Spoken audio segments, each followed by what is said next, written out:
함께 하나님 말씀을 보도록 하겠습니다. 요한복음 11장 23절부터 44절입니다. 자, 23절부터 함께 받들어겠습니다. 예수께서 이르시되 내 오라비가 다시 살아나리라. 마르다가 이르되 마지막 날 부활 때에는 다시 살아날 줄을 내가 아나이다. 예수께서 이르시되 나는 부활이요 생명이니 나를 믿는 자는 죽어도 살겠고 무릇 살아서 나를 믿는 자는 영원히 죽지 아니하리니 이것을 내가 믿느냐? 이르되 주여 그러하외다.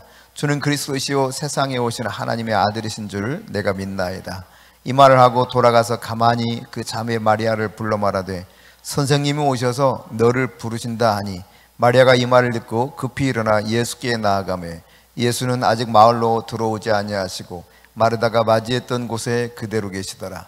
마리아와 함께 집에 있어 위로하던 유대인들은 그가 급히 일어나 나가는 것을 보고 곡하러 무덤에 가는 줄로 생각하고 따라가더니 마리아가 예수 계신 곳에 가서 배웠고 그 발 앞에 엎드려 이르되 주께서 여기 계셨더라면 내 오라버니가 죽지 아니하였겠나이다 하더라. 예수께서 그가 우는 것과 또 함께 온 유대인들이 우는 것을 보시고 심령에 비통히 여기시고 불쌍히 여기사 이르시되 그를 어디 두었느냐? 이르되 주여 와서 보옵소서 하니 예수께서 눈물을 흘리시더라.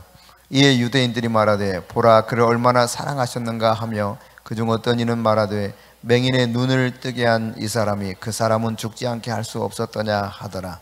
이에 예수께서 다시 속으로 비통히 여기시며 무덤에 가시니 무덤이 굴이라. 돌로 막았거늘 예수께서 이르시되 돌을 옮겨 놓으라 하시니 그 죽은 자의 누이 마르다가 이르되 주여 죽은 지가 나흘이 되었음에 벌써 냄새가 나나이다. 예수께서 이르시되 내 말이 내가 믿으면 하나님의 영광을 보리라 하지 아니하였느냐 하시니 돌을 옮겨 놓으니 예수께서 눈을 들어 우러러 보시고 이르시되 내 아버지여 내 말을 들으신 것을 감사하나이다.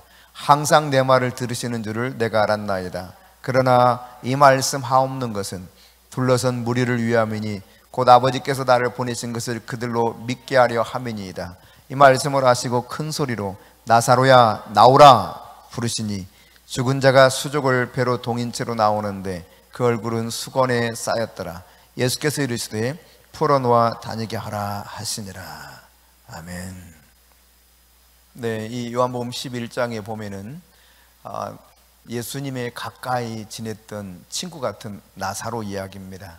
그리고 그들의 누이들이 우리 오라버니 오빠가 병들어 지금 죽게 되었으니 좀 급히 와서 도와달라는 요청으로부터 11장이 시작되죠. 그러니까 나사로의 소식을 전해주었을 때 마르다라와 마리아 그들이 기대했던 소식, 예수님이 어떤 반응을 보일 것이다 예상했던 것들이 있었거든요. 그러나 예상과는 달리, 기대했던 것과는 달리 엉뚱한 그런 결과가 빚어지고 말았습니다. 아마도 즉시 달려오리라고 생각했을 겁니다. 하지만 그냥 주님이 의도적으로 이틀을 더 그 소식 들었음에도 불구하고 그냥 더 가지 않고 거기 머물러 계셨습니다. 그러자 이제 결국은 어떻게 되었습니까? 사흘 죽은 지 나흘째, 그러니까 4일째 되는 바로 그때 예수님이 이 무덤가에 도착하게 되는데 21절에 보면은 이렇게 기록하죠. 주께서 여기 계셨더라면 내 오라버니가 죽지 아니었겠나이다. 약간 원망 섞인, 아니 이제 나타나셨냐고 왜? 아니 그때 연락하셨을 때 바로 오셨으면 우리 오빠 안 죽었을 텐데 세상에 어떻게 그럴 수 있느냐, 이런 반응이죠.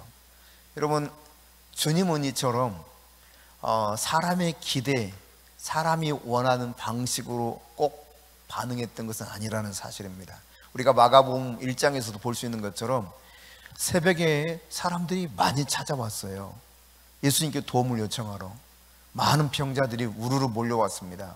얼마나 다급하고 정말 절대적으로 의존하는 마음이 있었으면 그랬겠어요. 근데 예수님은 다른 때는 그러지 않으셨는데 그날은 아예 모른 척 외면하시고 제자들을 불러서 이렇게 말합니다. 얘들아, 다른 마을로 가자. 이게 갑자기 웬일입니까? 그러더니 하시는 말씀이 덧붙이죠. 내가 그 마을에 가서 전도할 텐데 내가 그것을 위해서 왔어. 가자. 그리고 그냥 두고 가버리시는 거예요. 그러니까 인간의 기대, 예상했던 반응, 이것이 안 나타날 수 있다는 이야기입니다. 마르다와 마리아도 예수님께 적어도 오빠가 지금 죽어가고 있으니 빨리 와달라고 했을 때 누구보다도 제일 먼저 달려오리라고 생각했을 거예요. 예수님이 아주 가까웠으니까. 근데 여러분, 우리는 이것을 깨달아야 됩니다. 예수님은요, 어떤 일을 하시든 목적 없이 하는 일은 아무것도 없습니다. 예수님이 하시는 모든 일은 목적이 있어요. 목적. 의도하시는 분명한 목적이 있다는 사실이에요. 근데 오늘 이 본문에서도 보니까 예수님이 이런 말씀하셔요. 그 병들어 죽어간다 그러는데 그냥 무덤덤하게 말씀하셨는지 모르겠지만 죽을 병 아니야. 죽어간다는데 아우 죽을 병 아니야. 하나님의 영광을 위해서 지금 그러고 있는 거야. 근데 사실은 죽는 지경까지 가게 되지 않습니까? 그러니까 하나님의 아들로 말미암아 영광을 받게 하려고 하나님께서 일시적으로 이 고난을 줬다고 하는 사실을 담담하게 말씀하고 계셔요. 그러니까 하나님의 영광으로 이어질 것이라는 분명한 확신을 가지고 있었던 것이죠. 그러니까 우리가 예수님이 인간적으로 보면 굉장히 가까웠던 사이니까 가셔서 막 눈물 흘리면서 우시기도 하셨잖아요. 제가 이제 저희 동기 목사님이 지난 주 중에 한 분 돌아가셨는데 신정우 목사님이라고 서울의 한영교회 담임 목사였고 서울대 졸업한 다음에 영국에 가서 옥스퍼드 대학에서 박사학위를 받고 들어와서 겸임 교수를 하시면서 담임 목사를 하고 있는 분이었어요. 아주 착한 분입니다. 저보다 나이가 2살 많으신 분인데 참 착하고 선해요. 동기 몇 사람, 자기 친한 친구 동기들 이렇게 사진 찍은 걸 제가 오늘 봤는데 그 중에 제일 활짝 웃고 있는 거야. 혼자만 그냥 얼굴이 빛이 나. 그런데 이제 아프다고 그래서 올라왔길래 이제 기도는 했죠. 기도는 했는데 돌아가셨다고 그러면서 몇 사람이 이렇게 가실래요? 이렇게 왔어요. 근데 제가 거기에 답을 안 했어요. 그리고 마음이 좀 아프긴 하지만 막 아프지는 않더라고요. 근데 어떤 또 우리 친구 목사 이야기를 듣게 됐습니다. 그 친구 목사의 죽은 일도 아니야. 그냥 참 안 됐다. 어떻게 그렇게 됐을까? 뭐 이런 거예요. 물론 정말 가슴 아픈 일인데, 근데 그 이야기를 듣는데요, 전화를 받으면서 제가 울면서 전화 통화했어요. 울면서. 왜 그랬을까요? 왜? 친했으니까. 친분이 그렇게 친분에 따라서 그렇게 다른 거죠. 돌아가신 목사님 같이 공부는 했지만 그렇게 친하게 지내던 사이는 아니에요. 신대원 졸업하고 단 한 번도 연락해 본 적이 없으니까 서로가 그냥 우리 뭐 같이 공부했을 뿐이지. 그러나 제가 아까 방금 전 이야기했던 것처럼 소식을 들은 이 친구는 뭐 그냥 계속 같이 기숙사에서도 뒹굴고 또 연애할 때 결혼할 때 서로 다 알고 애들 낳아서도 같이 휴가 때도 놀러 다니고 뭐 시시때대로 만나가지고 이 집 갔다 저 집 갔다 휴가 같이 갔다가 뭐 이랬던 친구이기 때문에 벌써 소식을 들어도 다르단 말이죠. 그러니까 예수님이 가장 가까이 지냈던 사람 중에 하나가 누구냐? 이 나사로 집안이 나사로 집안. 그러니까 나사로가 지금 죽어간다라고 한 소식을 들었을 때 예수님이 어느 누구보다도 빨리 달려가고 싶지 않았겠어요? 여러분 어때요? 여러분이 예수님이었다면 어떻겠어요? 그 소식 듣자마자 내 친구 나사로가 지금 죽어간다고? 아니 그렇게 아끼는 마르다 마리아 그 자매들의 오빠가 빨리 가야지 가자 하고 제자들 몰고 갔을 것 같은데요, 안 그랬어요. 오히려 소식을 듣고도 무려 이틀이나 그냥 머물러 계시는 거예요. 여러분 아까도 말씀드렸던 것처럼 예수님은 모든 행동하는 일들을 그것을 목적을 두고 하신다는 사실을 깨달아야 돼요. 의도하시는 바가 있어요. 뿐만 아니라 예수님은 말 한마디 행하는 모든 것을 어떻게 하신다 그랬습니까? 아버지께서 말씀하시는 것을 듣고 말씀하시고 아버지께서 행하는 것을 보고 행하신다 그랬어요. 그러니까 다시 말해서 아버지로부터 듣고 그 명령에 따라서 성령 하나님과 더불어 그 일을 준행하는 거예요. 그래서 마가복음 1장 말씀을 드렸던 것처럼 새벽에 기도하다가 사람들이 무르르 몰려와가지고 지금 도와달라고 하는데 어떻게 한다고요? 내가 다른 마을로 가자, 거기도 전도하러 왔어 하고 그냥 팽개치고 간다 이 말이죠. 왜? 기도하면서 아버지로부터 이 사인이 안 떨어지는 거야. 아버지로부터. 그래 쟤네들 기도해줘라. 이 사인이 안 떨어져. 아버지 사인은 뭐예요? 야 지금 다른 마을로 가, 이겁니다 여러분. 그러니까 예수님은 철저하게 이처럼 하나님 그분이 말씀하시는 걸 듣고 성령님의 인도를 따라서 살아갔다는 사실이에요. 이런 것을 통해서 우리가 이제 우리는 그러면 어떻게 이 상황을 마주해서 살아가야 될 것인가, 이런 부분도 우리가 예수님을 통해서 배워야 되겠죠. 근데 여러분, 나사로가 지금 죽어가는데 과연 하나님이 이 나사로 가족에 주신 꿈, 비전이 완전히 그냥 끝이 날 것인가? 마귀는 이 꿈이 깨어지기를 바라고 있죠. 그래서 여러 가지 함정을 만들어 놓습니다. 오늘 우리가 이 11장에서 쭉 살펴볼 수 있는데, 하나님께서 나사로에게 준 꿈, 마르다와 마리아에게 준 꿈을 제대로 이루어가지 못하도록 방해하려고 함정을 곳곳에 파놔요. 먼저 첫 번째 함정이 뭐냐면 아주 좋지 않은 소식, 나쁜 소식을 듣게 만들어요. 예수 잘 믿고 예수님 잘 섬겼어, 그럼 잘 돼야 되는 거 아니야, 일반적으로. 그렇게 생각하잖아요 우리. 근데 아주 나쁜 소식이 와. 그렇게 예수님께 잘했던 사람이 빨리 지금 병들어 죽게 생겼다 이 말이에요. 얼마나 나쁜 소식이에요, 그렇죠? 이것으로 인해서 그냥 꿈, 비전, 하나님께 대한 믿음, 이게 확 꺾여버리게 만들려고 하는 시도를 마귀가 한다 이 말입니다. 그러니까 부정적인 이런 나쁜 소식에 우리가 어떻게 반응하는가가 참 중요한 것입니다. 그러니까 나쁜 소식이 들려와도 그 나쁜 소식으로 말미암아 우리를 넘어뜨리려고 하는, 하나님의 말씀대로 믿음대로 살지 못하게 방해하는 원수 마귀에게 우리가 그들이 원하는 방식으로 반응해서는 안 된다는 사실이죠.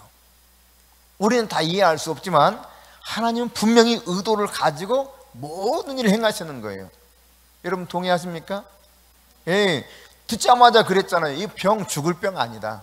하나님의 영광을 위해서 그냥 지금 기다리고 있는 거야. 하나님의 아들로 말미암아 영광을 하나님 받게 하실 거야.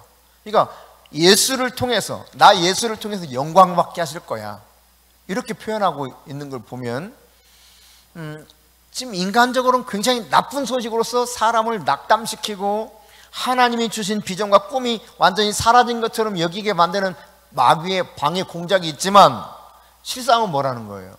전혀 하나님에게는 이것이 영향을 미치지 못할 뿐만 아니라 그렇게 마귀에게 속으면서 반응할 필요가 없다는 이야기입니다. 여러분 빨리 와달라는데 갔어요, 안 갔어요? 안 가요. 4절에 보면은 예수님이 그렇게 한마디 하고 갈 생각을 안 하세요. 근데 여러분 우리가 이렇게 생각할 수 있어요. 아니 빨리빨리 역사 좀 해주시지, 바로바로 역사 좀 해주시지, 아니 처음에 말씀하실 때 좀 들어주시지, 이런 생각을 할 수 있습니다. 여러분 처음 역사하지 않으면 역사하지 않는 걸까요? 처음 역사하지 않으면 잘못되는 걸까요? 그렇지 않다는 사실을 오늘 이 말씀을 통해서 깨달아야 돼요. 그러니까 처음 역사하지 않는다고 앞으로도 역사하지 않거나 계속해서 역사하지 않는다는 이야기가 아닙니다. 하나님은 의도가 있으시고, 의도가 어떻게 하면 가장 그분이 크게 영광을 받으실 것인가. 예, 할렐루야. 이 사실을 깨달아야 돼. 이걸 깨닫지 못하니까 안절부절 막 하게 되는 거거든요. 그러니까 부정적인 상황에 대해서 예수님 그냥 한마디 툭 던져요. 죽을 병 아니고 영광을 위한 거야. 예, 현 상황은 앞으로 우리가 이미 읽어서 알고 너무 잘 아는 내용이기 때문에 나사로가 죽습니다. 죽는데 이게 좋은 일이라는 거예요. 우리 하원이가 죽어버렸어. 아니다, 하원이 죽으면 그 소리 못 듣겠다. 희원이가 죽어버렸어. 목사님 빨리요, 희원이 좀 기도 좀 해요. 못 알아듣어 무슨 말인지도 그냥. 근데 안 가고, 이틀 동안 안 가고, 걱정하지 마, 하나님 영광을 나타내실 거야. 그래서 죽어버렸어.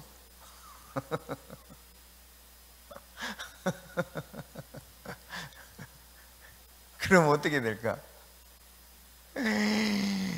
이야, 그 원망과 그 분을 풀어내는 것을 옆에서 보는 데는 진짜 막 불이 막 붙어버릴 거야. 근데 예수님은 아주 그냥 요동치 않고 담담하게 그렇게 말씀하시는 거예요. 이 부정적인 상황에 대해서 예수님의 말씀은 지금 원수 마귀를 향해서 승리를 선포하고 있단 말이에요. 할렐루야. 승리를 선포해. 하나님이 영광을 나타내신다. 죽어가 그리고 죽어요. 근데 영광을 선포한다니까요. 이게 바로 믿음으로 반응하는 성도의 삶이 되어야 되는 거죠. 그러니까 나쁜 소식이 있으면 그때 예수님이 어떻게 하셨는가를 잘 생각해 보세요. 마귀는 하나님이 나에게 주신 비전과 꿈이 무너지게 만들려고 방해하는데 5절과 6절에 보면 타이밍을 이상하게 맞춥니다. 잘못된 타이밍 속에서 진짜 뭐 끝이구나 이런 생각하게 만들죠. 예. 지금 마르다와 동생 마리아가 나사로가 지금 병들었다 하는 소식을 전했는데 예수님도 이들을 사랑했단 말이에요. 사랑했어, 굉장히. 그런데도 듣고 그 계시던 곳에 이틀을 더 유하시고 그랬거든. 이틀을. 아니 어떻게 시간을 그렇게 낭비해? 세상에 어떻게 그럴 수가 있어요? 아니 죽어간다는 소식을 듣고 일체 한마디 전화도 없이, 오시기는커녕 전화도 없이 괜찮아, 그냥 하나님의 영광을 위해서 잠시 그런 거니까 괜찮아 하고 아무 어떤 것도 하지 않았어. 우리가 보기에는 이게 지금 뭔가 잘못돼도 단단히 잘못된 것 같아. 지금 주님이 빨리 오셔야 될 타이밍이야. 안 오셔요. 이런 걸로 인해서 우리가 그냥 하나님께 대한 신뢰를 완전히 접어버릴 때가 있단 말이에요. 하나님은 하나님의 목적에 따라서 늦추기도 하시고 또 빨리도 하시고 우리가 생각했던 것보다 엄청나게 늦추기도 하셔요. 우리의 시간표에 따라서는 그게 굉장히 힘들죠. 그러나 하나님 나라 시간표에 보면은 하루가 천년 같고 천년이 하루 같아요. 그러니까 내가 곧 시행하리라 라고 했을 때 천년이 걸릴 수도 있어요. 우리의 그 연대기적인 시간으로 보면. 그러나 하나님 영원의 관점에서 하나님의 시간상으로 보게 되면 눈 깜짝할 사이야. 아무것도 아닌 거예요. 400년 동안 애굽에서 종살이 하지 않았습니까? 얼마나 힘들었겠어요. 40년씩 한 세대로 치면은 10세대가 고생 죽도록 한 건데, 근데 하나님은 미리 말씀하셨거든요. 그 정도 고생하다가 내가 너희들 끄집어낼게. 여러분, 타이밍이 있어요. 하나님의 타이밍.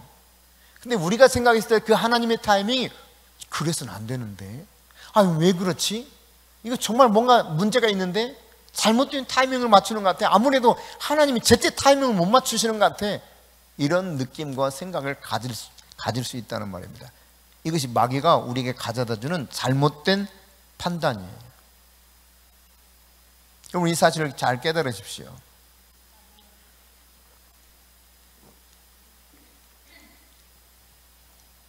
예수님도 아까 말씀드렸던 것처럼 정말 빨리 가고 싶었을 거예요. 왜? 마르다 그 동생 나사로를 사랑했대. 사랑. 이런 표현을 이 복음서에서 거의 쓰질 않습니다. 이 가족들을 너무 사랑했어, 예수님이. 그러니까 누구보다도 빨리 가고 싶은 분은 예수님이에요. 예수님. 그런데요, 타이밍을 늦추더라 이 말이에요. 늦춰요, 일부러. 여러분, 어떤 거를 빨리 하고 싶은 생각이 있고 지금 빨리 하나님 뭔가 해줘야 된다고 판단되는 때 하나님이 늦출 수도 있다고 하는 사실을 기억하십시오. 이때일수록 성령의 인도를 받는 것이 매우 매우 중요합니다. 그러니까 아브라함이 하나님의 타이밍이 좀 늦어. 이게 도대체 약속은 하셨어. 내가 너에게 아들을 줄게. 그 아들을 통해서 아주 그냥 내가 수많은 모래알처럼 많아지게 할 거야. 알았지? 안 생겨. 그게 10년 걸려. 10년. 그래도 안 생겨. 그래서 어떻게 합니까? 사레의 몸종인 하갈을 줘가지고 여보 10년이나 기다려봤는데 안 되잖아. 나도 그렇고 당신도 그렇고 이제 끝이야. 그나마 조금 그 기회가 좀 있을 때 당신이 이 하갈을 통해서 애 낳아서 상속자 만들어야지. 그게 현명한 거야. 여보 알았지? 이렇게 이야기합니다. 사례가. 그러니까요,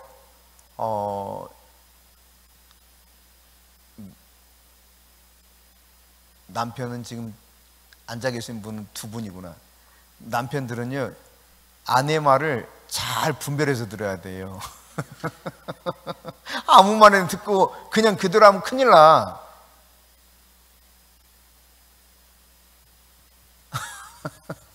잘 분별해야 돼. 이게 하나님 뜻인지 아닌지 이걸 잘 분별해야 되는데, 들었을 때 그럴싸해.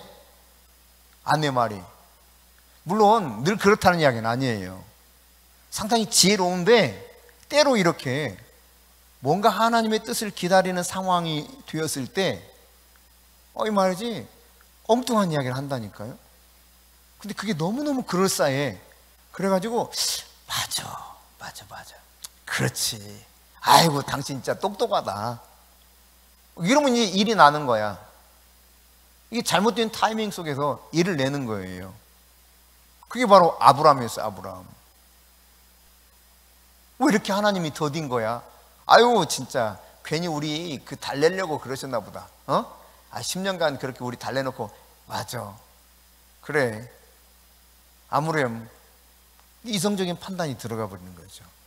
왜? 내가 원하는 타이밍이 너무 오래 걸리는 거야. 이게 시간이 너무 지연돼. 그러니까 하나님의 것으로, 이게 하나님이 진짜 그렇게 말씀하시는 것이 아닌 것처럼 판단되거나 적당히 다른 방법을 찾는 것이 하나님의 방법처럼 느껴지는 거예요. 그러나 여러분, 그럴 때 여러분이 상황을 바라보면서 두려움으로 반응하지 마시고 성령의 인도를 계속 받아가세요. 성령 하나님이 나를 인도해 가시는 대로. 아멘. 그래서 믿음 안에 내가 머물러 있어야 돼. 믿음 안에. 그렇지 않으면 내가 하나님보다 앞서게 돼요. 이게 바로 사단이 파놓은 함정 중에 하나입니다. 세 번째, 8절 볼까요? 같이 한번 읽어봅니다. 제자들이 말하되 랍비여 방금도 유대인들이 돌로 치려 하였는데 또 그리로 가시려 하나이까? 그래요. 그러니까 함정 중에 하나는 가까운 사람들이 함정이 함정. 여기서는 예수님에게는 제자들이었죠. 때로 예수님은 가족들이 그러기도 했습니다. 고향 마을 사람들이 예수님의 그렇게 뭔가를 하려고 했을 때 이런 함정, 덫을 놓는 도구로 마귀가 쓰기도 했죠. 아담을 보세요. 누가 아담으로 하여금 믿음으로 살지 못하도록 함정을 파게 되었습니까? 하와였어요. 그러니까 아내 말을 아무렇게나 들으면 안 된다고. 그때도 그럴싸했다니까. 이거 먹어봐. 먹어보면 진짜 봐. 야 얼마나 지혜로워질 것 같아. 이거 먹으면 정말 하나님처럼 진짜 똑똑해질 것 같아. 맞아, 저 말이 맞아. 선악을 우리 알게 되는 거야. 실제로 선악을 알게 되었거든요. 그걸 먹음으로 말미암아. 선악의 기준은 오로지 하나님께만 있었던 거예요. 근데 그 선악의 기준을 인간이 취해서 가져와서 선과 악을 구분하면서 하나님이 판단하시는 분이 돼야 되는데 인간이 판단을 자꾸 하게 된 거예요. 그러니까 아내 말을 들어서 결국은 그렇게 된 거예요. 하나님 말씀 안 듣고. 마찬가지로 여러분, 남편 말을 무조건 들으면 안 됩니다. 남편 말이라고 무조건 들으면 안 돼요. 하나님 말씀이냐 아니냐. 자식들 말이라고 덥석 들으면 안 돼요. 하나님 말씀이냐 아니냐. 내 친구 말이라고 덥석 들으면 안 돼요. 하나님 말씀이냐 아니냐. 그러니까 가까운 사람들을 통해서 마귀가 함정을 놓는 겁니다. 좋은 의도로 말을 하죠. 좋은 의도로. 가까운 사람들이. 여러분, 베드로가 예수님께 뭐라고 그랬습니까? 예수님, 선생님, 절대로 안 됩니다. 그럴 수 없습니다. 십자가 지고 죽는다 그러니까. 그럴 수 없다 그래요. 마태복음 16장 말씀에 보면은. 베드로가 나쁜 악심을 품고 그랬습니까? 그렇진 않아요. 아주 선한 의도로 이야기했어요. 그러나 하나님이 말씀하신 의도와는 정반대였죠.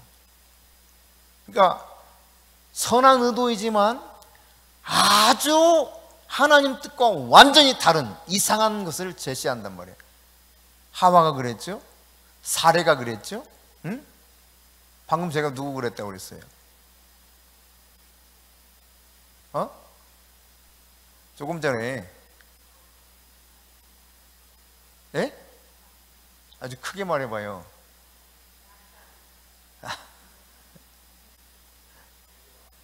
베드로. 그래, 베드로. 베드로. 이게 가까운 사람들이 다 그래요. 멀리 있는 사람들이 나에게 함정을 파서 올무를 놓듯이 하는 게 아니에요. 굉장히 선한 의도로 주로 이야기합니다. 근데 그 속에 마귀 함정이 있어요.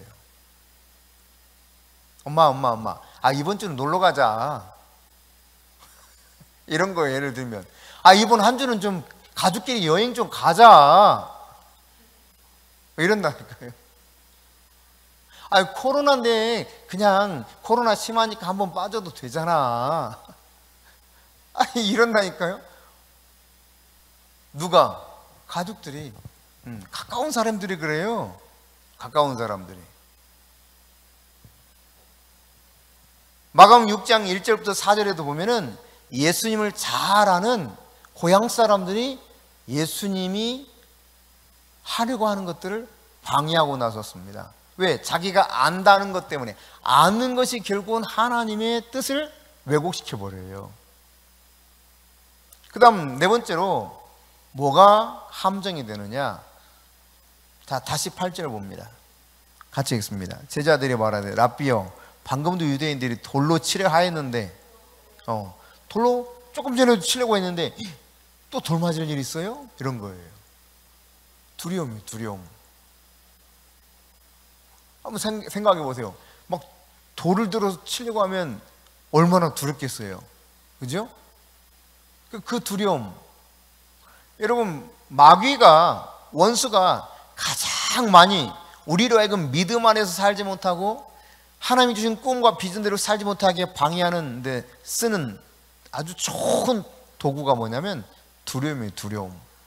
그렇게 살면 큰일 날 것 같아.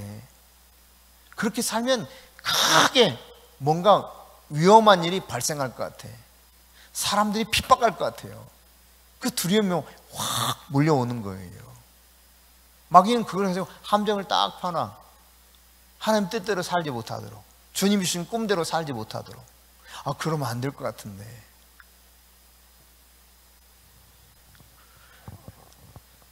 여러분, 두려움이 여러분의 마음을 무력하게 해서 여러분이 믿음으로 살아가는 것을 방해하지 못하도록 여러분 두려움과 맞서 싸울 수 있기를 바랍니다. 두려움은 하나님이 주신 것이 아닙니다. 두려움의 영은 하나님께서부터 온 것이 아니에요. 하나님은 오직 사랑과 능력과 절제의 영을 주셨어요. 두려움은 마귀가 주는 거예요. 마귀가. 하나님이 계획이 틀어지게 만드는 것 중에 하나가 두려움입니다. 두려움. 지금 예수님은 가야 돼요.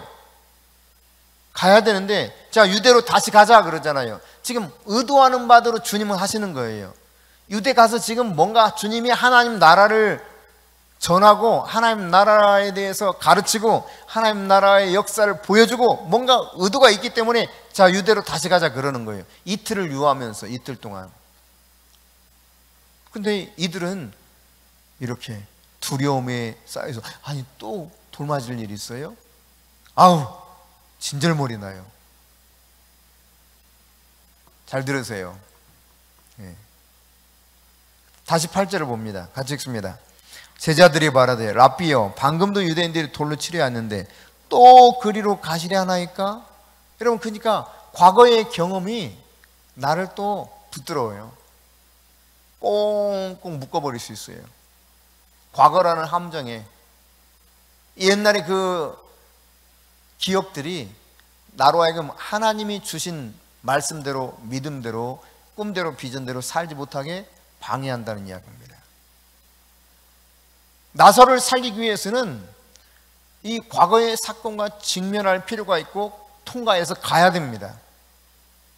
그런데 과거의 경험이 가지 못하도록 딱 막아서 버릴 때가 있단 말이죠. 그럴 때 여러분, 그 과거에 여러분이 과거에 매이면 미래의 기적으로 나아갈 수가 없습니다. 승리를 기대하면서 미래를 향해서 과거를 통과해 나가야 돼요. 아멘? 그럼 어떤 또 함정을 마귀가 만들어 놓느냐? 불신이라는 거예요. 16절 말씀입니다. 함께 읽습니다. 디두모라고도 하는 도마가 다른 제자들에게 말하되 우리도 주와 함께 죽으러 가자 하니라. 여러분, 이 도마에 대해서 복음서에서 평가할 때 뭐라고 이렇게 별명처럼 붙여서 이야기하죠? 그렇죠? 의심 많은 도마라 그러죠? 그러니까 지금도 이 도마는 예수님이 유대로 간다 그러니까 가긴 가는데 어떻다는 거예요? 그러니까 우리 친구 나사로가 잠들었다 깨우러 가자 그래요. 그러니까 가긴 가는데 뭐라고 그러냐면 야, 우리도 예수님과 함께 유대 가서 죽자. 살리러 간다는데 예수님은, 그죠? 예수님 나사로 살리러 간다는데 야, 그래, 우리 가서 죽자. 비겁하게 우리 그러지 말고 돌 맞아 죽더라도 가자. 죽으러 가는 줄 알아. 의심이 많아가지고 믿지를 못해요. 그러니까 불신이라고 하는 것이요, 발목을 이렇게 잡습니다. 하나님이 주신 영광의 비전을 향해서 가는데요, 그 발목 잡아요. 아니, 지금 살리러 가는데, 하나님이 영광을 드러내러 가는데 우리야 죽더라도 예수님 곁에서 죽어야지. 응? 양아치들도 의리가 있는데 아니, 우리 3년 동안 따라했는데 우리 그러면 안 돼. 죽어도 같이 죽자. 이러고 지금 가는 거예요. 참나. 그러니까 여러분, 우리가 이와 같이 반응하면서 마귀에게 속을 때가 많다는 사실을 잘 깨달아야 됩니다. 실패로 들어서게 만들 때 마귀가 쓰는 방법들 중에 하나가 바로 이런 불신. 믿지 못하게 만든다니까. 안 믿어. 지금 안 믿어져. 예수님이 지금 나사로 가서 죽었는데 내가 깨우러 갈 거야. 지금 이렇게 죽었는데 지금 가는 이유는 너희들로 하여금 믿게 하려고 하는 거야. 야, 진짜 죽은 자도 살아나는구나. 이 사실에 대해서 믿게 하려고 하는 거야. 나 정말 기쁨이 넘쳐난다. 야, 내가 이것 때문에 너무 기뻐. 예수님 지금 말하는데요. 토마는 뭐라고요? 그래, 우리 같이 죽으러 가자. 얼마나 이게 상반된 이야기예요, 예수님 말씀과. 그러니까 불신이 하나님의 말씀과 하나님의 계획과는 정반대로 반응을 해요. 끊임없이 믿지 못한다니까. 끊임없이. 나중에 부활하신 예수님 만났다고 해도 못 믿잖아요. 니네들 나 속이는 거지, 이런 거예요. 나 없을 때 예수님 나타났다고, 에이, 그렇게 짜고 나를 속이려고 내가 속을 줄 알아? 그게 도마였어요. 근데 도마가 있을 때 예수님 나타나잖아요. 나타나셔가지고 하시는 말씀, 자, 도마야, 내 손에 못자국 만져봐라. 내 창에 이 찔린 창자국 만져봐라. 내 허리에, 창에란다, 허리에 창자국 만져봐라. 그리고 의심하지 말고 믿어라 그래요. 그때 나의 주라고 도마가 고백하죠.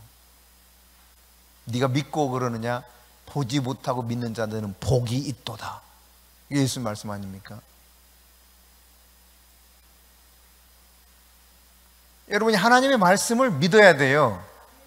믿지 못하게 방해하는 이 불신이 결국은 나를 통해서 하나님이 이루시고자 하는 꿈이 좌절되게 만든다니까요. 나를 통해서 하나님이 하시고자 하는 그것이 방해되게 만들어요. 믿음으로 제대로 살아내지 못하게 만든다는 사실입니다. 그런가 하면 여러분 17절입니다. 17절 시작.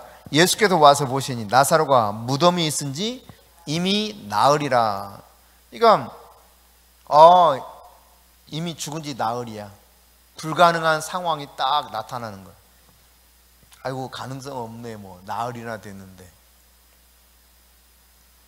유대인의 정서상 어떻게 있었냐면요, 유대인들은 사람이 죽으면 사흘 지나고 나면 더 이상 살 가능성 없다고 그렇게 여겼어요. 나흘이 됐어. 도저히 살아날 가능성이 있어 없어? 이건 이제 더 이상 살아날 가능성이 없다는 거예요. 혹시 그런 이야기 들었잖아요, 여러분. 이제 상의어 메고 막 가는데 막 두들겨, 상의 안에서, 관뚜껑 안에서. 그래가지고 막 무덤에 장사하러 가다가 이거 뭔 소리야? 무서워 하다가 관 뚜껑 열어보니까 이 살아난 일, 뭐 이런 이야기 간혹 들어보셨죠? 그런 것처럼 유대에서도 살아날 가능성을 한 사흘 두는 거야. 사흘. 나흘 되면 가능성 없다고 보는 거예요. 그러니까 이 나흘이란 말은 불가능하다, 이런 이야기입니다. 그러니까 인간적으로는 불가능한 상황이야. 이 불가능한 상황이 하나님이 나에게 주신 꿈과 비전을 이루어가지 못하게 하는 마귀의 함정이 될 수 있다는 사실입니다. 예전에 제가 말씀드렸던 장로님, 소아마비 앓던 장로님 기도하십시다. 아유 되겠어요. 48년이나 됐는데 소아마비로 48년 살았는데 어떻게 이게 돼요? 인간적인 불가능한 상황이죠. 인간에는 방법이 없어요. 그러나 하나님께는 방법이 있을 수 있는 겁니다. 근데 이 불가능한 상황을 만들어서 하나님이 나를 통해서 이루시고 하는 그 꿈이 이루어지지 못하게 방해하는 것이 마귀의 그놈이 갖다 놓은 함정이라는 사실이에요. 아멘. 그러므로 여러분이 불가능한 상황을 만나도 모든 것이 가능하신 전능하신 하나님을 바라볼 수 있기를 바랍니다. 네, 8번째로는요 무관심입니다. 20절에 보면은 마르다가 예수님 오신다는 말을 듣고 나갔어요. 근데 마리아는 어떻게 했습니까? 집에 그냥 앉아 있어요. 집에. 왜요? 뭐 완전히 삐져가지고 뭐해 이미 죽은 지 나흘이나 됐는데, 아니 진즉 오시려면 아이고 필요 없어, 이제 관심도 없어 나는 예수님. 몰라, 예수님 나 관심 없단 말이야, 이런 거예요. 이게 예수님께 더 이상 관심을 안 가져. 하나님 말씀에 대해서 더 이상 관심을 안 가져. 내가 원하는 대로, 내가 원하는 타이밍에 뭔가 안 이루어지고 정반대로 일어났을 때 인간이 느끼는 그 감정 속에서 이렇게 표현이 되는 거죠. 나가봤자 뭔 소리, 오시면 뭐해? 무관심하게 되는 거예요. 이게 만일 계속 그 상태로 있다면요, 그 오빠가 살아나는 장면을 보기 어렵게 되겠죠. 여러분, 이해할 수 없는 상황이 우리에게 이렇게 계속 될 수도 있습니다. 한동안. 그럴 때 여러분 결정해야 돼요.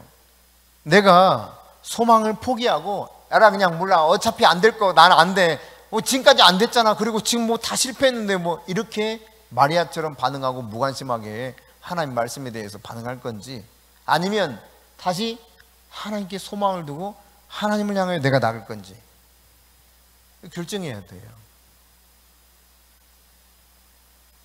여러분은 어떻게 일반적으로 반응하면서 살아오셨습니까? 이 정도 절박하고 정말 힘든 상황은 아니어도 여러분이 당한 일들 가운데서 기도하고 몸부림치고 울고 그래도 안 되는 일을 부딪혔을 때 어떻게 반응했어요? 그럼 한번 잘 생각해 보세요. 그런가 하면 32절이에요. 32절 같이 읽습니다. 마리아가 예수 계신 곳에 가서 배웠고 그 발 아래 엎드려 이르되 주께서 여기 계셨더라면 내 오라버니가 죽지 아니하였겠나이다 하더라. 누구 말하고 똑같아? 언니 말이나 이 마리아 말이나 똑같아. 주님이 여기 진즉 오셔서 같이 계셨으면 우리 오빠 안 죽었잖아요. 이게 뭐 무슨 말이에요? 예수님 당신 때문에 죽은 거예요, 이거예요. 예수님 탓하는 거예요. 남 탓하는 거예요. 당신 때문에 그랬다고. 여러분, 죄가 들어오면 항상 이래요. 그래서 아담이 뭐 제가 먹고 싶어서 먹었나요? 하나님이 저에게 주신 여자, 그 여자가 나한테 그거 줘가지고 내가 먹었죠? 이게 아담이었잖아요. 아내 탓으로 돌렸죠? 그러니까 하와가 가만히 있냐? 그냥 울그락불그락 이 속에서 막 열불 나죠? 아니, 먹을 때는 실컷 잘 먹어놓고 이제 와가지고 처먹을 때는 잘 먹어놓고 그랬겠다. 처먹을 때는 잘 먹어놓고 세상에 말이야, 비겁하게. 근데 이 화가 어떻게 했어요? 할 말 또 있지요. 뭐 제가 괜히 그랬나요? 저 뱀이 와가지고 저한테 자꾸 먹으라고 하잖아요. 그래서 먹었다는 거예요. 탓에 탓. 그냥 자꾸 남 탓을 하는 거예요. 책임을 떠넘기는 거예요.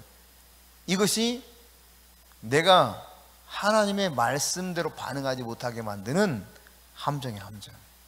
주님, 제가 잘못됐습니다. 인정해버리면 될 텐데 이게 쉽게 못한다는 말이죠. 그러니까 결국 하나님 앞에 정직하게 반응하지 못하는 거예요. 늘 남에게 핑계를 대. 이래서 그랬다고, 저래서 그랬다고, 저 사람 때문에 그렇다고. 나사로에 대한 죽음이, 나사로의 죽음이 예수님 당신이 여기 없어도 그런 거 아니냐고. 예수님 진짜 너무해. 어떻게 그럴 수 있어요? 우리 오빠한테, 우리한테. 아니, 우리 사랑한다며. 이거 그렇다고만 사랑한다고. 내가 나사로도 사랑하고, 내가 마르다도 사랑하고, 마리아도 사랑한다고. 사람들 다 소문냈대. 아니, 그런데 이게 사랑하는 거예요? 사랑해서 일찍 오셨어요. 이게 뭐예요 도대체? 예수님이 여기 계셨으면 죽었겠어요? 막 이런. 예수님 탓을 하는 거예요. 예수님 탓을.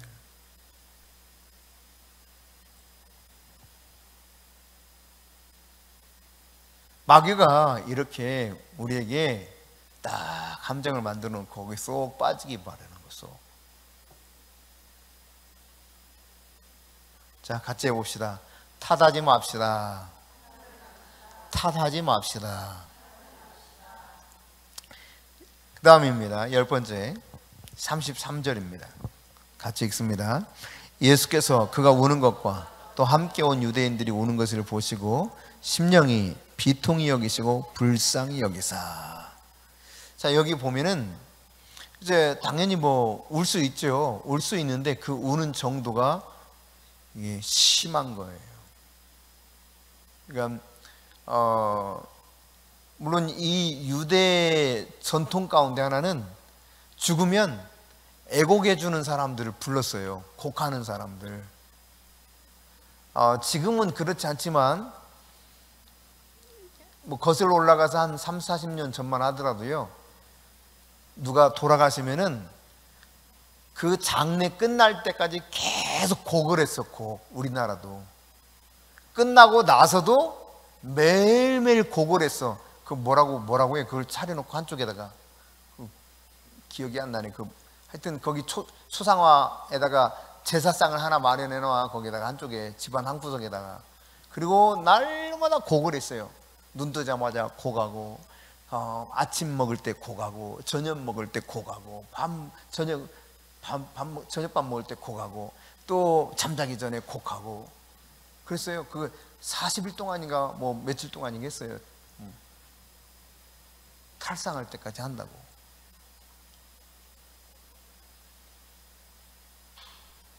우리나라 옛날 전통이 그랬거든요. 유대 전통이 비슷했던 모양이에요. 곡하는 거예요. 곡. 그 심령의 이것을 예수님이 비통히 여기셨다는 거예요. 그리고 불쌍히 여기셨다 이렇게 말합니다. 여러분, 그러니까 전통이 꼭 좋은 것만 아닌 겁니다. 어떤 정서적으로 그래야 되는 것이 옳은 것은 아니라는 거예요. 잘못된 정서, 전통을 따라가다 보면은 성령의 인도를 받기가 어려울 때가 있어요. 지금도 가짜로 곡하듯이 우는 분들이 가끔 있어요. 여러분 초상집 가보면 그런 거 있어요. 모르세요? 그냥 갑자기 사람이 아이고 아이고 아이고 하는 사람들이 있다니까. 조문 오면, 사람이 오면 가만히 있다가도 아이고 아이고 아이고. 이게 잘못된 정서인 거예요, 말하자면. 그래야 돼. 그래야 이 죽은 사람에 대해서 예의를 표현하는 것처럼 생각하는 거예요. 그렇지 않습니다, 여러분. 이게 바로 이런 상황인 거예요. 그 정서, 문화를 따라 가는 거지. 그러나 이것이 성경적이지 못하다는 이야기입니다. 성령의 인도를 받아서 하지 못하면 정서적으로 내가 이렇게 하자면 안 될 것 같은 이런 분위기 속에서 어떤 전통적인 것을 지켜야 될 것처럼 이렇게 생각하는 것이 결국 하나님의 뜻을 이루지 못하는 방해 요소, 함정이 되더라. 지금도 뭐 잘못된 정서, 전통 이런 것들이 종종 교회에도 들어올 수 있는 거예요. 지금도 몇몇 교회에서는 그런 거 할 거래요. 정월 대보름이 되면은 꼭 팥죽도 끓여 먹어야 되고, 또 불엄이라고 해가지고 그거 깨트려야 돼가지고 막 무슨 각종 막 사가지고 막 하죠. 근데 이제 자기가 그냥 개인적으로 사서 먹는 것만 해도 좀 그러려니 하겠어. 근데 막 이걸 가지고 해야 되는 거야. 막 팔고 막 하고, 이때는 꼭 해야 돼. 조금만 거슬러 올라가도 그날 지신받기 있습니다. 지신받기. 아는지 모르겠네. 지신받기. 땅 신을 달래줘야 된다는 거야. 그게 지신받기예요. 땅 지자, 신신자. 땅 신을 잘 달래줘야 돼. 그 무렵에. 그래야 농사가 잘 된대. 그 무렵이 되면요, 온 동네가 시끄러웠어요.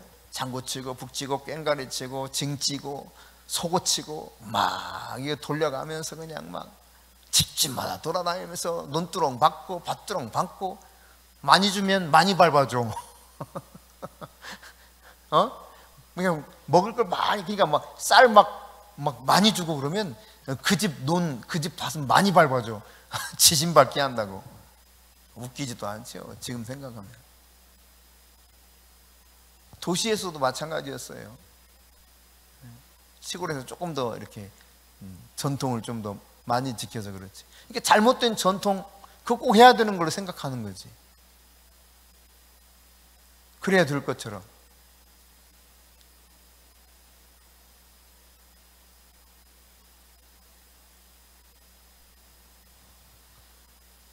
정서, 그것이 성령의 인도를 따라가기는 어렵게 될 수 있다는 이야기입니다. 제가 언젠가 그런 이야기 했을 거예요. 지금으로부터 한 거의 20년 좀 못 됐겠다. 그 무렵쯤 해가지고 제가 저희 어머님, 아버님 계시는 시골에 갔는데, 제가 목사니까 그때 아마 휴가 때인가 금요일날 내가 갔었으니까 금요일날 구역 예배 드린다고 제가 왔으니까 와서 구역 예배 인도 좀 해달래. 그래서 안 가고 싶은데, 쉬고 싶은데, 아니 여기까지 와가지고 내가 구역 예배를 인도해야 돼? 근데 자꾸 해달라고 그러는데 안 해줄 수가 없어서 알았다고 갔어요. 밤이야, 밤. 저녁 먹고 이제 가서 이제 예배를 드리는 거예요. 드리는데 찬송하고 바로 시작하려고 그랬더니 사도신경을 해야 된대. 그래서 사도신경은 내가 했어. 그래. 했어. 그리고 이제 찬송하고 기도하고 그리고 말씀을 전하고, 그리고 나서 내가 끝냈어요. 그랬더니 이렇게 끝내면 안 된대. 그래서 왜요? 그랬더니 왜 주기도문 안 하고 어떻게 이렇게 끝낼 수가 있냐는 거예요. 주기도문 할 수도 있고 안 할 수 있는 거예요. 나 목사예요, 목사. 내 말 들으면 돼요. 그랬더니 그럴 수 없다는 거예요. 제가 또 그냥 쉽게는 안 하잖아요. 근데 가르칠 거 싹 가르치고 안 해도 되니까 걱정하지 마세요. 이걸로 오늘 끝났어요. 끝. 고구마 가져오세요. 찐 거, 삶은 거 고구마나 먹읍시다.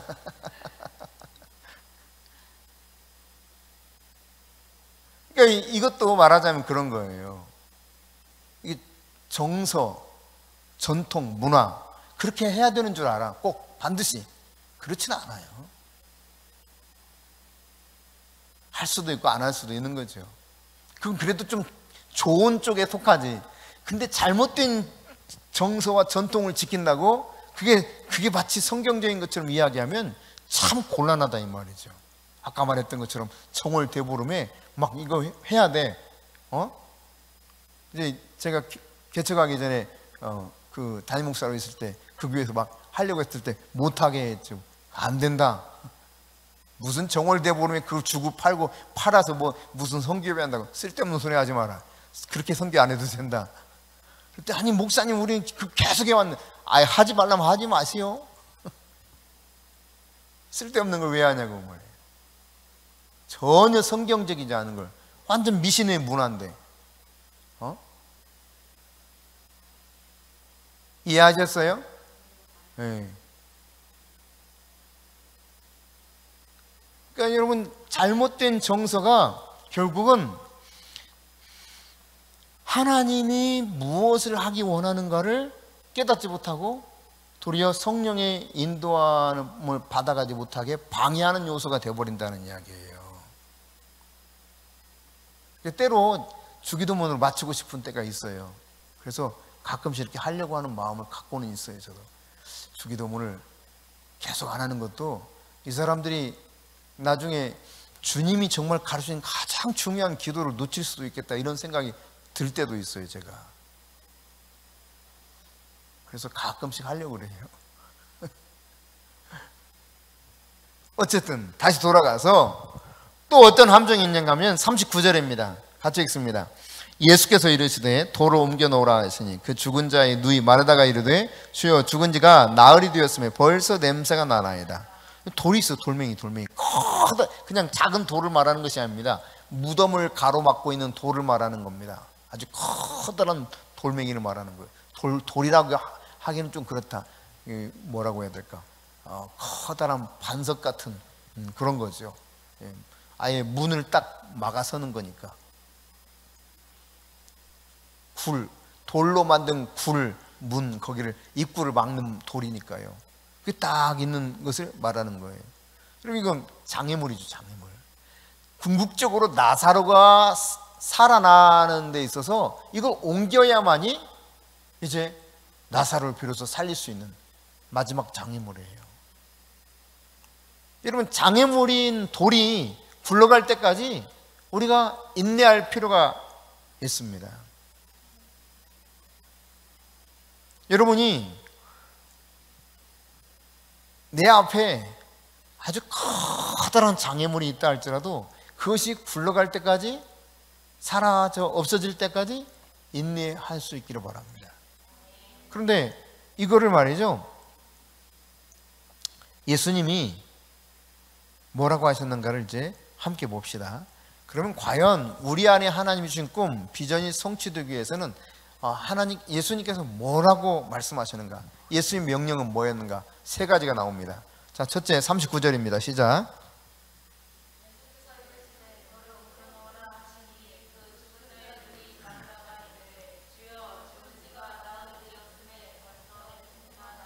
자, 여기서 예수님 명령한 건 뭐예요?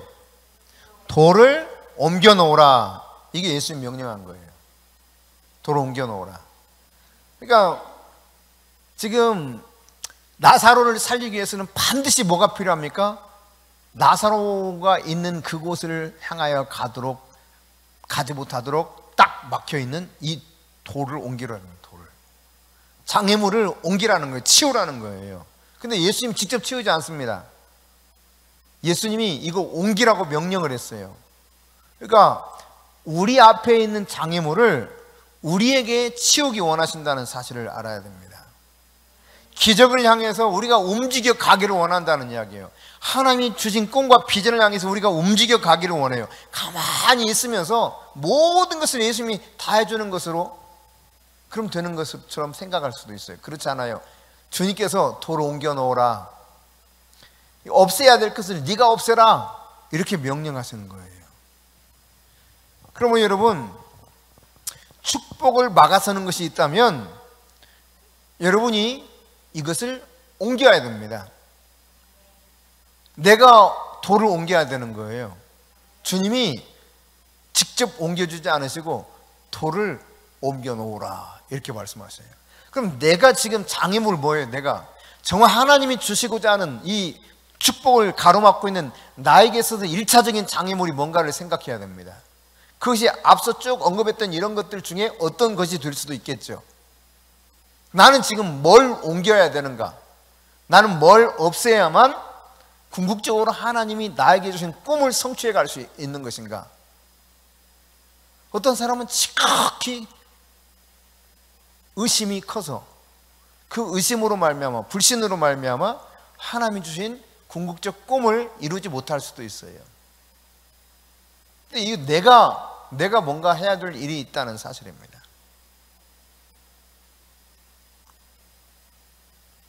여러분, 아유 그래봤자 응답 없을 거야, 이렇게 생각되는 어떤 것, 이거를 제거해야 돼요. 이거를 여러분 안에서 여러분이 스스로 돌을 옮겨 놓으라. 내가 돌을 옮겨줄게가 아니에요. 네가 돌을 옮겨. 두 번째입니다. 43절입니다 43절 같이 읽습니다. 시작. 이 말씀을 하시고 큰 소리로 나사로야 나오라. 이게 예수님 말씀이에요. 예수님 명령하고 있는 거예요. 나사로야 나오라. 그러니까 여러분, 여러분의 꿈을, 이 죽어있던 꿈을, 그래서 그냥 꼼짝없이 그 무덤에서 있었던 꿈을 불러내야 돼요. 나사로야 나오라 말씀합니다. 꿈을 향해서 살아나라고 명령하는 겁니다. 죽었던 꿈을 향해서 선포하는 거예요. 하나님이 우리에게 주신 꿈이 다시 꿈틀꿈틀 되도록, 살아나도록 명령하는 겁니다. 예수님이 말씀하셨던 것처럼, 나사로야 나오라 그랬던 것처럼 나에게 하나님 주신 꿈, 비전을 향해서 선포하세요. 명령하세요. 뭐 약간 지체될 수도 있습니다. 그래도 괜찮습니다. 상관없습니다. 다니엘서 10장 13절에 보면은 다니엘이 기도했는데 여러분 어떻게 됐어요? 21일 동안이나 이 바사의 그 하늘 영역에서 버티고 있는 어둠의 세력이, 하나님이 첫날 응답하셨는데 딱 거기서 방해해요. 그래서 하나님께서 안 되겠다 싶어가지고 미가엘 천사장을 보내가지고 이거 싸워서 이기게 만들고 응답을 땅에 쏟아지게 만들거든요. 여러분, 그러니까 지금 당장 그냥 내가 하는 일들이 뭔가 안 이루어진다고 낙심하지 마시고, 지체된다고 안 될 것이다 생각하지 마시고 선포하세요. 계속 기도하세요. 선포하면서 반드시 응답됩니다. 여러분, 요셉을 보세요. 요셉이 꿈을 꿨습니다. 그래서 그 꿈이 완전 산상조각 나는 것 같았어요.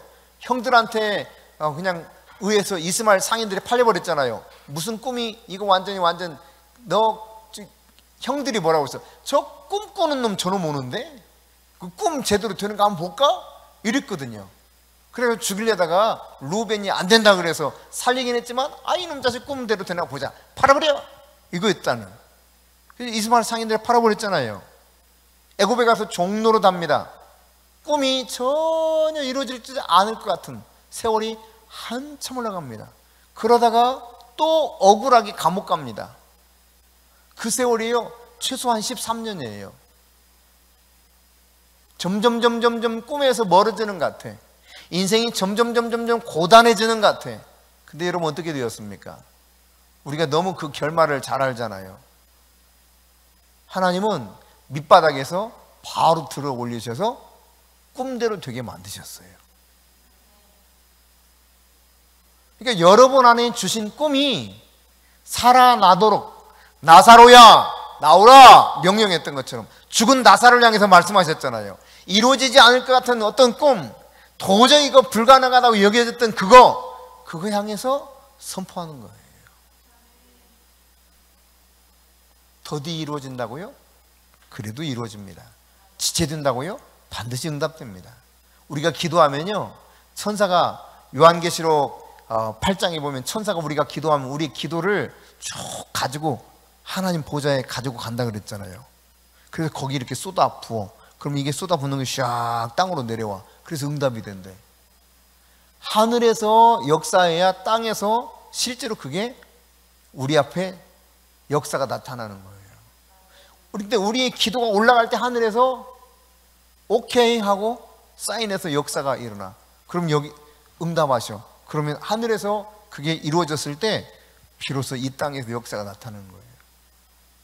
이게 시간이 내가 원하는 타이밍대로 안 될 수 있다니까요. 하루가 1000년 같고 1000년이 하루 같은 하나님의 이 시간표에 따라서 하나님이 알아서 다 조율하셔. 걱정 하나도 안 해도 돼. 아멘. 네. 그러니까 가만히 생각해 보면 가능성이 진짜 안 보이는 것 같아. 근데 주님 말씀하셨거든. 주 예수를 믿으라. 그리하면 너와 내 집이 구원을 얻으리라. 그럼 이 말씀이 진리예요, 비진리예요? 참이야, 가짜야? 참이잖아요. 그럼 그게 이루어져야 돼, 안 이루어져야 돼? 이루어져야 돼. 그러니까 나는 믿고 그 말씀 믿고 기도하는 거예요.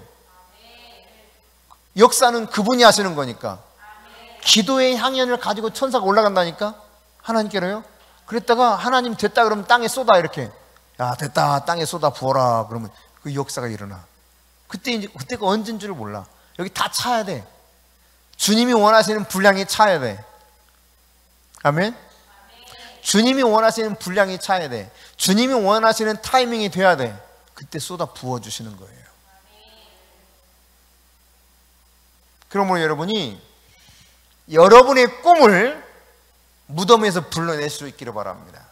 여러분에게 주신 비전을 무덤에서 불러내시기 바랍니다. 하나님이 응답하실 것입니다. 마지막으로 44절입니다. 같이 읽습니다. 시작. 죽은 자가 수족을 배로 동인 채로 나오는데 그 얼굴은 수건에 쌓였더라. 예수께서 이르시되 풀어놓아 다니게 하라. 어떻게 하라고요? 풀어놓아 다니게 하라 그랬어요. 부활했지만 아직 여전히 무덤에서 살던 대로 나왔어. 묶여 있는 거예요. 그대로 동여매여 있어요. 그러니까 살긴 살았는데, 살아나긴 살았는데 무덤의 사고방식에서 자유롭지를 못해. 여전히 매여 있어요. 손도 매여 있고 발도 매여 있고 눈도 감겨 있고 보는 것도 일하는 것도 판단하는 것도 무덤의 방식이야. 아직은 풀어놓아 자유롭게 다니게 하라. 풀어놓아 다니게 하라. 여러분이 구원받았지만, 말씀을 내가 받았지만, 그러나 여전히 잘못된 사고방식, 고정관념으로 살아갈 수가 있습니다. 세상적인 사고방식으로 살아갈 수가 있게 돼요. 그러면 구원받긴 받았는데 내 안에서 마음껏 하나님이 나를 통해서 무언가 역사를 만들어낼 수가 없어요. 그냥 이러고만 사는데 무슨 일을 하겠어 이거. 꼼짝달싹 못해. 겨우 이것만 하는 거야. 이리 와 나사로야. 예. 눈도 풀어놔야 볼 수 있는 거예요. 하나님 나라 방식으로 볼 수 있어야 돼요.